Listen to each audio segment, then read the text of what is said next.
गोलियां चला दी। वो भी हियर नहीं।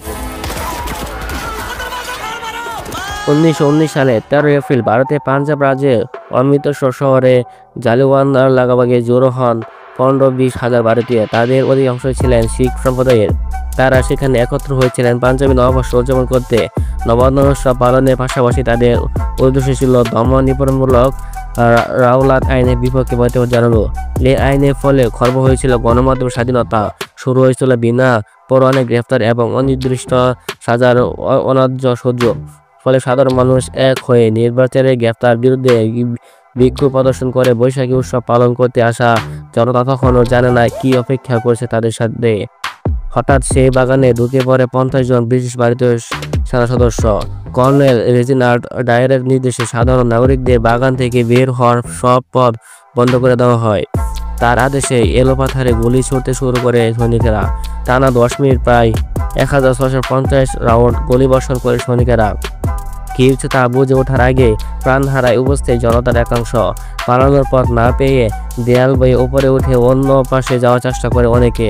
কেউ সফল হয়ে কোনো মতে প্রাণ নিয়ে বেঁচে যান, কেউ ব্যর্থ হয়ে প্রাণটা হারান। ব্রিটিশদের হিসাবে এই হত্যাকাণ্ডে নিহত হয় প্রায় 400 জন, কিন্তু ভারতীয়দের হিসাবে তা 1000 কাছাকাছি।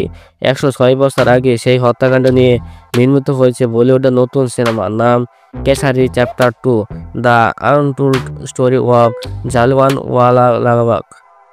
ভারতীয় গণমাধ্যম টাইমস অফ ইন্ডিয়ায় এক প্রতিবেদন বলা হয়েছে, পুষ্পা পালত ও রঘু পালতের লেখা বই the case day shock the empire অবলম্বনে নির্মিত সিনেমাটি নির্মাণ করেছেন করণ সিং ত্যাগী। এই সিনেমায় আইনজীবী চেতুর সিং শঙ্করন নায়কের ভূমিকা অভিনয় করেছেন অক্ষয় কুমার। শঙ্করন ছিলেন প্রকৃত অর্থে একজন দেশপ্রেমিক আইনজীবী এবং ব্রিটিশ শাসনের তীব্র সমালোচক। 1919 সালে জালিয়ানওয়ালাবাগ হত্যাকাণ্ডের পর ব্রিটিশ রাজত্বকে নাড়িয়ে দিয়েছিলেন আইনজীবী শ্রী শঙ্কর নায়ার। সিনেমাটি বেশ উচ্ছ্বসিত অক্ষয় কুমার। তিনি এখন ব্যস্ত সিনেমা প্রচার ও প্রচারণার কাজে। সিনেমাটি নিয়ে ভারতীয় গণমাধ্যমে অক্ষয় বলেন, আমার দাদু নিজেই সেই বিভীষিকা দেখেছিলেন। সেই নৃশংস হত্যাকাণ্ডের কথা তিনি আমার বাবাকে বলেছিলেন, আর বাবা আমাকে। ছোট থেকেই জানি এই ইতিহাস কতটা বেদনার, কতটা সত্য।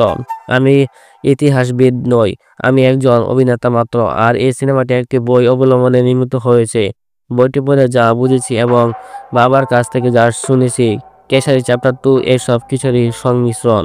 আমি চাই সিনেমাটি সব ধরনের দর্শক দেখুক, তাহলে মানুষ অত্যন্ত বুঝবে পারবে আদতে কি করেছিল সেই সময়। কিছুদিন আগে মুক্তি পেয়েছে সিনেমার ট্রেইলার, যার ক্যাপশনে লেখা আছে, একজন সাহসী মানুষ তার সাহস দিয়ে পুরো সাম্রাজ্যকে নাড়িয়ে দিয়েছে।